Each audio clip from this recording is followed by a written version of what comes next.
Hello everyone, welcome to EveryHow videos. From today we are going to start class 10 mathematics.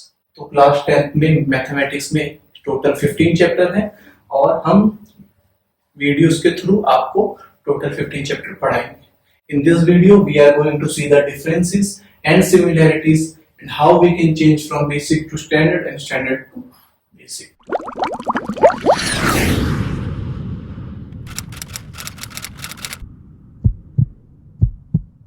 सबसे पहले we will talk about similarities. तो सबसे पहले हम similarities की बात करते हैं बिटवीन बेसिक्स एंड स्टैंडर्ड. तो बेसिक और स्टैंडर्ड में सबसे जो बड़ी सिमिलैरिटी वो है syllabus. First, syllabus will be same for both basics as well as standard. तो स्टैंडर्ड बेसिकली हमें टोटल 15 चैप्टर्स पढ़ने पड़ेंगे. सेकंड, दोनों में टीचिंग भी सेम होगी आपको स्कूल में as well as your tuitions. And in this video also we will give you same teaching experience for both basics as well as standard. दोनों में ही आपको सेम फॉर्मूले ट्रिक्स वगैरह सब बताई जाएगी. अब डिफरेंसेस की बात करते हैं. First of all the basic reason behind basics and standard. जो मेन रीजन था इन दोनों को लाने के लिए क्लास 10th में, the basic difference is that कि मैथमेटिक्स में जो बच्चे नॉन मैथमेटिक्स परस्यू करना चाहते हैं, नॉन मैथ सब्जेक्ट परस्यू करना चाहते हैं आफ्टर 10th, वो बेसिक्स लेके अपनी परसेंटेज उनकी डिक्रीज हो रही थी तो वो डिक्रीज ना हो और वो नॉन मैथमेटिक्स सब्जेक्ट परस्यू कर पाए आगे जाके और 10th में भी वो बेसिक पेपर दे पाए जो लिटिल बिट ऑफ इजियर होगा conceptually as compared with standard. Standard से कंपेयर करें तो कॉन्सेप्चुअली बेसिक क्या रहेगा, आपको इजी रहेगा. सेकंड जो डिफरेंस है बेसिक आने का, बेसिक की वजह से अब जिन बच्चों को मैथ्स नहीं चाहिए वो बेसिक्स चूज कर सकते हैं और जिनको परस्यू करना है mathematics subject that is science और कॉमर्स विद मैथ्स वो स्टैंडर्ड लेके आगे परस्यू कर सकते हैं, वो स्टैंडर्ड का ऑप्शन चूज कर सकते हैं. आप और डिफरेंसेस देखते हैं जो बेसिक और स्टैंडर्ड में डिफरेंस है.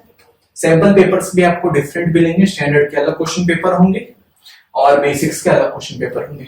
इसका कॉन्सेप्चुअली थोड़ा सा टफ होगा एज कंपेयर विद बेसिक्स क्योंकि आज तक 2018-19 तक जो हमने अभी तक एग्जाम दिए सारे स्टैंडर्ड एग्जाम दिए. अब आपको बेसिक एग्जाम भी दिखेगा जिसमें आपको डिफरेंस दिखाई देगा स्टैंडर्ड और बेसिक के बीच में. तो स्टैंडर्ड और बेसिक के बीच में भी आपको डिफरेंस वहां पे समझ आ जाएगा क्वेश्चन पेपर देख के.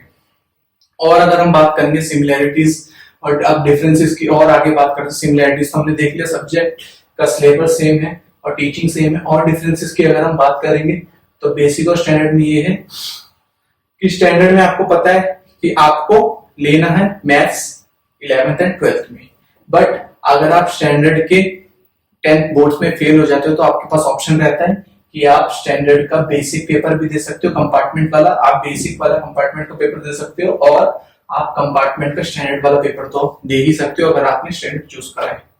तो इस तरीके से आप स्टैंडर्ड से बेसिक जा सकते हो at the time of compartment अगर आपका 10th का बोर्ड स्टैंडर्ड में फेल हो गए हो.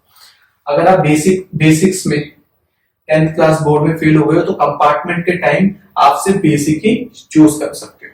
अब जो बेसिक मेजर रीजन है इस वीडियो में चेंज बेसिक से स्टैंडर्ड, वो बहुत इंपॉर्टेंट है, ध्यान से सुनना.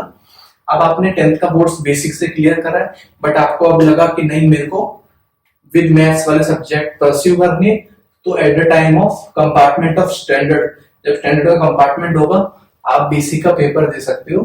आप बेसिक का अगर आपने क्लियर करा है अपने 10th का बोर्ड्स तो कंपार्टमेंट में आप स्टैंडर्ड का जब कंपार्टमेंट पेपर होगा आप उसमें स्टैंडर्ड का कंपार्टमेंट पेपर देके क्वालिफाई कर सकते हो. तो इस वीडियो में हमने सिमिलैरिटीज और इन दोनों के बीच में differences and how we can change from basics to standard and standard to basic सब कुछ देख लिया है. Thanks for watching this video. और आपको कोई भी क्वेरीज हो तो आप कमेंट सेक्शन में हमेशा क्वेरीज पूछ सकते हो.